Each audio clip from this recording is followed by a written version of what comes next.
Happy Tuesday, everyone. I'm Stella Chung, and in today's fix, Activision Blizzard employees sign an open letter addressing the company's response to recent allegations. Shawn Layden has a warning for the games industry, and PAX West will require attendees to be vaccinated or present negative COVID tests.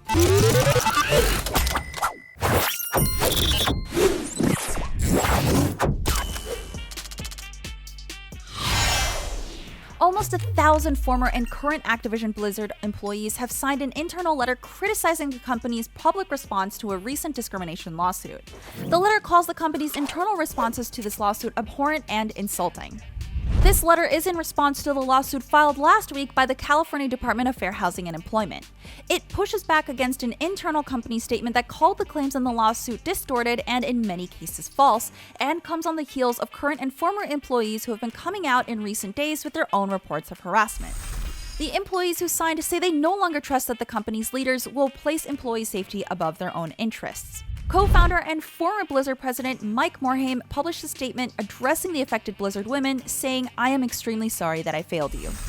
Latest reports indicate that Activision Blizzard employees will stage a walkout tomorrow to protest the response from company leadership, inequality, and further issues within the company. Blizzard has yet to respond at the time of this recording, but head over to IGN for updates as the story develops. Former PlayStation exec and Streamline Media Group advisory board member Shawn Layden has voiced concerns about the gaming industry.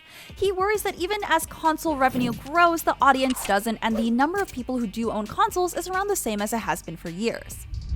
Layden said, "Right now we are narrowing ourselves down into genres and sequels and certain types of games. Favorites like my own, like Parappa and Vib Ribbon, those things don't seem to get a chance to come out on stage. That's bad for the industry and fans. Over time, that leads to a crumbling of the games industry if we just keep talking to the same people and telling the same stories in the same way." Layden reiterated his concern about a lack of diversity and said that simply raising the price of video games doesn't solve the problem. Large corporations buying up and consolidating smaller developers also isn't helping the situation. He didn't specifically name Microsoft, but it's not hard to infer that the Xbox maker is likely one of the targets of his criticism. But I'm curious about how you feel about that. Do you feel Layden has a point with this warning to the games industry? Let us know in the comments. PAX West is returning as an in-person event in September after an all-digital presence last year. The event did not originally mention any vaccination requirements for entry, but now, after being criticized for not applying any health safety measures, PAX West has released a new statement that reads, "When PAX West 2021 badges were announced, the PAX team made the decision to communicate what we could commit to at the time, rather than what we were working toward. While we let the community know the health and safety guidelines could evolve, we wanted to get it right and feel confident that verification of fully vaccination or negative tests, along with the continued face covering requirements for everyone, will create an environment that promotes the well-being of our PAX community."